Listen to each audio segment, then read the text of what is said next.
Unit 5 B.Ed first year E201 विषय हिंदी।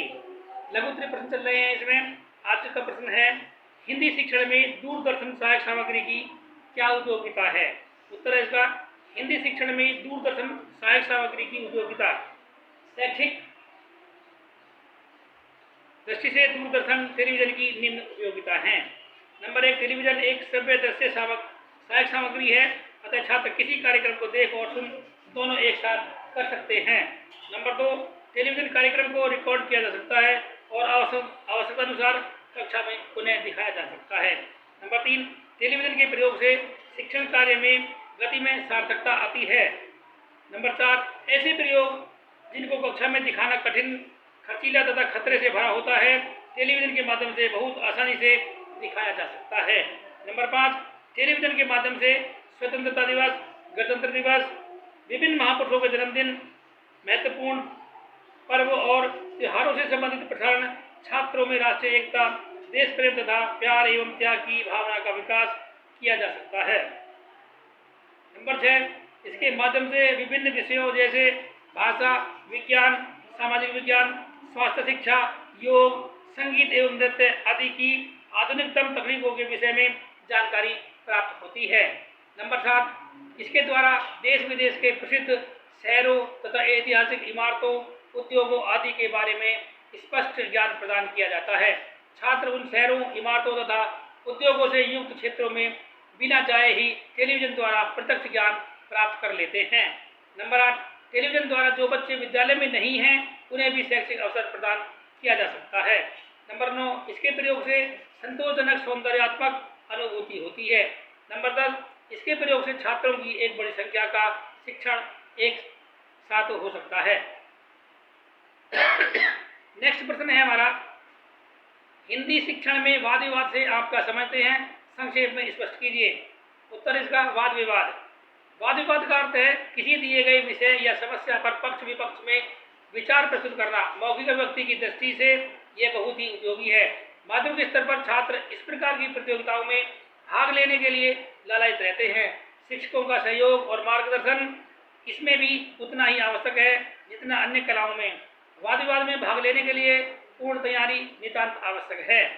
विषय को तर्कपूर्ण ढंग से प्रस्तुत करना, प्रतिपक्षी वक्ताओं के कथनों का खंडन और अपने पक्ष का मुंडन करना वाद विवाद कला की विशेषता है। अतः यह आवश्यक है कि प्रतिपक्षी वक्ताओं के विचारों को ध्यानपूर्वक सुना जाए। अपने पक्ष के विषय में तो पूर्ण तैयारी हो सकती है, किंतु प्रतिपक्षी वक्ताओं के विचारों का खंडन करने के लिए तात्कालिक विचार योजना आवश्यक होती है। ऐसे समय शिष्ट भाषा का प्रयोग अनिवार्य है। किसी भी भाषा का शिक्षण करते समय छात्रों में अभिव्यक्ति का विकास करने का उद्देश्य सर्वप्रथम माना जाता है। वाद विवाद मौखिक अभिव्यक्ति कौशल का विकास करने का सशक्त माध्यम है। इसमें छात्रों को निर्धारित विषय के पक्ष तथा विपक्ष में अपने विचार प्रकट करने के लिए कहा जाता है। भाषा मात्र अधिगम अथवा शैक्षिक उपलब्धि का माध्यम ही नहीं, वरन सामाजिक, राजनीतिक, व्यावसायिक जीवन को सफलता से व प्रभावपूर्ण तरीके से जीने का माध्यम भी है। इस संदर्भ में भाषा एक कौशल है। भाषा कौशल को सिखाने का कार्य परिवार और विद्यालय से प्रारंभ हो जाता है। विशेष तौर पर मातृभाषा में मौखिक अभिव्यक्ति में कुशल करना भाषा शिक्षक का दायित्व बन जाता है। इस कुशलता के लिए वाद विवाद या भाषा की योग्यता विकसित करना महत्वपूर्ण गतिविधि है। इस गतिविधि के माध्यम से श्रोताओं के समक्ष किसी भी विषय पर प्रभावपूर्ण ढंग से अपनी बात प्रस्तुत करना सिखाया जाता है। भाषा में किसी भी विषय पर वक्ता अपने विचार प्रस्तुत करता है, जबकि वाद विवाद में किसी एक विषय के पक्ष या विपक्ष में अपने विचार प्रस्तुत किए जाते हैं। वाद विवाद में अपनी बात को सिद्ध करने के लिए तर्क दिए जाते हैं। अपने तर्कों का प्रभावोत्पादक ढंग से रखने की वजह से भाषा में प्रभाव आ जाता है। अतः भाषा प्रयोग के क्षेत्र में यह महत्वपूर्ण विधि है। अतः विद्यालयों में यह प्रयास करना चाहिए कि समय समय पर छात्रों को अपने विचारों को प्रस्तुत करने का अवसर मिलता रहे। यह कार्य कक्षा स्तर से भी आरंभ कराया जा सकता है। समय समय पर प्रतियोगिताएं कराई जा सकती हैं, जिससे अधिक से अधिक छात्रों में यह क्षमता विकसित की जा सके। नेक्स्ट क्वेश्चन है हमारा, हिंदी शिक्षण में कार्यशाला से आप क्या समझते हैं, कार्यशाला के उद्देश्य बताइए। उत्तर है इसका, कार्यशाला कार्यशाला ये शब्द इंजीनियरिंग से लिया गया है। अभियांत्रिकी में अक्सर कार्यशाला होती है जिनमें व्यक्तियों को हाथ से कुछ न कुछ कार्य करना होता है जिससे कुछ उत्पादन होता है, जैसे रोडवेज वर्कशॉप, रेलवे वर्कशॉप आदि। इसके अंतर्गत इंजनों का सुधार किया जाता है या नया इंजन तैयार किया जाता है। इसी प्रकार शिक्षण के क्षेत्र में परीक्षाओं के निर्माण के लिए प्रश्न बैंक वर्कशॉप का आयोजन किया जाता है। इसमें भाग लेने वाले अपनी विषय से संबंधित पाठ्य वस्तु पर प्रश्नों की रचना करते हैं। इनके बनाने की विधि की जानकारी तथा प्रशिक्षण कार्यशाला में दिया जाता है। कार्यशाला के उद्देश्य इस प्रविधि का प्रयोग ज्ञानात्मक तथा क्रियात्मक शिक्षण के उच्च उद्देश्यों की प्राप्ति के लिए किया जाता है।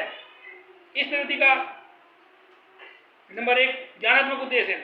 इस अनुदेशन प्रविधि के प्रयोग से निम्नलिखित ज्ञानात्मक उद्देश्यों की प्राप्ति की जाती है।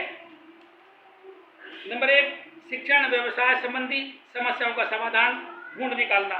नंबर 2 अनुदेशन तथा शिक्षा संबंधी परिस्थितियों के सामाजिक अथवा दार्शनिक पक्ष का विस्तार में विवेचन करना। नंबर 3 शिक्षा एवं व्यवसाय संबंधी उद्देश्यों एवं विधियों का सामूहिक रूप में निर्धारण करना। किसी प्रकरण संबंधी स्पष्टीकरण करने तथा उसके व्यवहारिक पक्ष के महत्व को समझना। नंबर बी क्रियात्मक उद्देश्य। इस प्रविधि के उपयोग करने से निम्नांकित क्रियात्मक उद्देश्यों की प्राप्ति की जाती है। नंबर 1 शिक्षण की विशिष्ट व्यावसायिक क्षमताओं का विकास करना। नंबर 2 व्यक्तिगत रूप में भाग लेने तथा कार्य करने की योग्यताओं का विकास करना।